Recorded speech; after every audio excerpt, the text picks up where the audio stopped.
Здравствуйте, с вами канал Виктор Сергиенко. Как я уже упоминал, мой отец не очень любил рассказывать о себе. А точнее, совсем не любил это делать, но иногда все-таки за много лет удавалось что-то у него выспросить. А жизнь у него была непростая, я тоже кратко об этом упоминал. Он беспризорничал, но потом в конце концов попал в армию.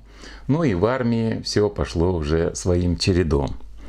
И вот мой отец, должен я заметить, очень хорошо пел. Но не просто хорошо, но я считаю, вот исходя из опыта, пел он практически профессионально. Имел очень хороший голос и любил и умел петь.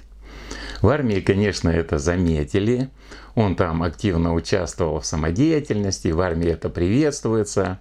И вот два случая из его певческой карьеры сейчас хочу рассказать. Первый случай был в армии, а служил он на Дальнем Востоке. И, конечно, его там все знали, он выступал с разными концертами, во всех мероприятиях участвовал, всегда пользовался большой популярностью, он действительно хорошо пел. Жалко, нет записей, конечно, тогда не было возможности как-то это все записать. И вот, когда в канун Победы в Великой Отечественной войне был какой-то у них там банкет.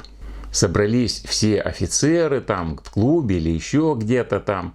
И вот выступала самодеятельность. И пригласили, конечно, моего отца. Он там и в хоре, наверное, пел, я точно сейчас сказать не могу. Ну и сольно, конечно, тоже.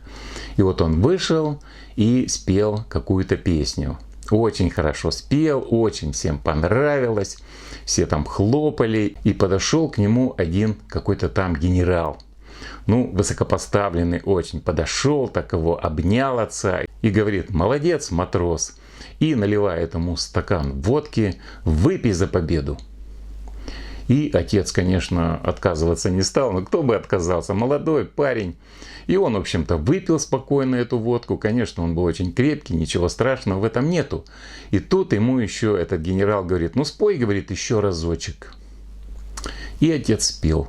Отлично спел, все было хорошо, но те, кто занимается вокалом, знают, что нельзя петь сложные песни, если, конечно, требуется приложить определенные усилия для голосовых связок после того, как выпито спиртное. А он только выпил и сразу спел. И после этого на следующий день у него пропал голос. Он и говорить-то толком не мог. Перенапряг связки, и вот произошло там что-то непонятное. Говорить-то он, конечно, начал довольно быстро, а вот петь он не мог еще долгое время. Во всяком случае, не знаю, ни один, по-моему, месяц. И только потом постепенно голос восстановился, и он продолжал уже с успехом петь. Вот такая была история.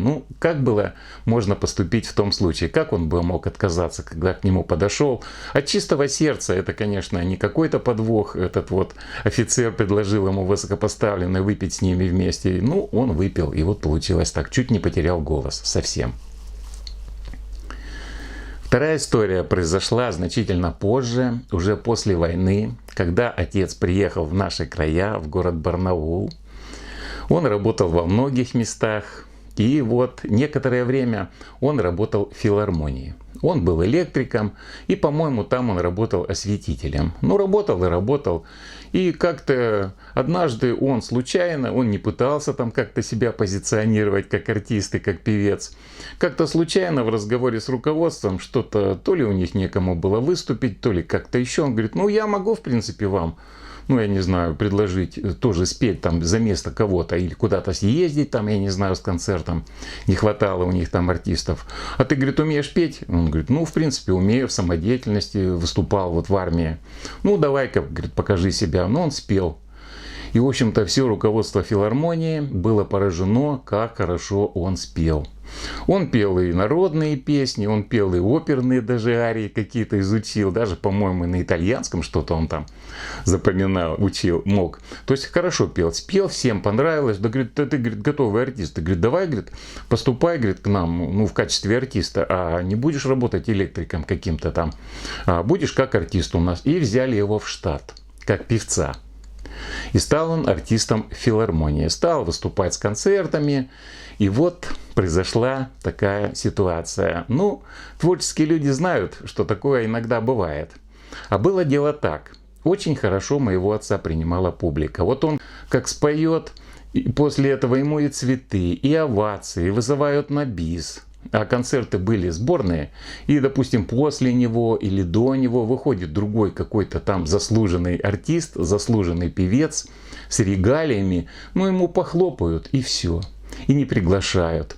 И вот это не понравилось многим там титулованным артистам, певцам, что мой отец пользуется такой популярностью, и начали они ему строить различные козни и затевать интриги. И отец не рассказывал, что там у них произошло, а он был человек горячий, и он как-то об этом, наверное, узнал.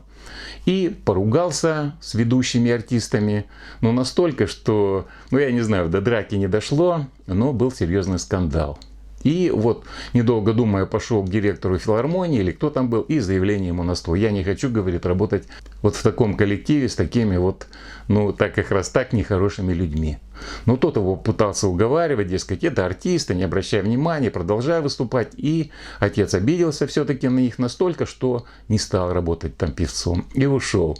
Ушел на завод, устроился электриком, работал неплохо, выступал до самого последнего времени в самодеятельности в местной, пользовался популярностью, и вот так закончилась его певческая карьера. Вот такие бывают истории. Жалко, конечно, что он не попал в какую-то консерваторию и так далее.